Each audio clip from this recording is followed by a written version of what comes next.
வணக்கம். நான் உங்கள் இரா கணேசன். வழக்கமாக கவிதையோட இசைங்கிற கலை சேர்ந்தால் அது அழகான பாடலாக நம்ம செவிகளில் ஒலிக்கும்போது ரசிக்கிற மாதிரி இருக்கு.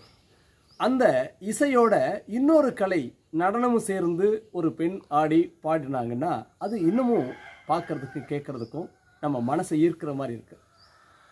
1955 வருடம் ஜெமினி கணேசன், சாவித்திரி இவங்க நடிப்பில் குணசுந்தரி அப்படின்னு ஒரு திரைப்படம். அந்த திரைப்படத்தில் தஞ்சை ராமையா தாஸ் அப்படின்னு ஒரு கவிஞர் ஒரு பாடல் எழுதுகிறார். அந்த பாடலில் அவர் என்ன சொல்கிறாரு அப்படின்னா, தன்னோட காதலியை ஒரு சிற்பமாக பார்க்குறார். அந்த சிற்பம் அழகான சிற்பம் எழுந்து நடந்து வந்து அந்த சிற்பத்துக்கு 2 கண்கள் இருந்து அந்த கண் அசைந்தா எப்படி இருக்குமோ அப்படி தன்னோட காதலியை அவர் பார்க்குறார். அதை அவர் ஒரு அழகான வார்த்தையில் சொல்கிறாரு, கலையே உன் விழி கூட கவி பாடுதே, கலையே உன் விழி கூட கவி பாடுதே, தங்கச்சிலையே நின்னிழல் கூட ஒளி வீசுதே, ஒளி வீசுதே, கலையே உன் விழி கூட கவி பாடுதே.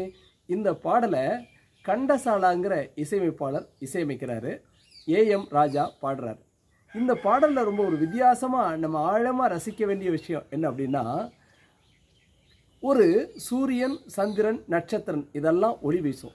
தங்கச்சிலை தானாக ஒளி வீசாது, ஒரு ஒளிப்பட்டால் அது ஒளி வீசும். இப்போ தங்கச்சிலை ஒளி வீசும் அப்படின்னு மற்றவங்க ஒரு கவிஞர்களெல்லாம் பாடுறாங்க. அதெல்லாம் இது வரைக்கும் நம்ம பார்த்துருக்குறோம். ஒரு சிலையோட நிழல் கருப்பாக இருக்கும், அதுலேருந்து எப்படி ஒளி வரும்? அந்த சிலையோட நிழல் கூட ஒளி வீசுகிற அளவுக்கு அந்த தங்கச்சிலை அவ்வளவு பிரகாசமாக இருக்குது. அந்த தங்கச்சிலைன்னு தன்னோட காதலியை அவர் வர்ணிக்கிறார்.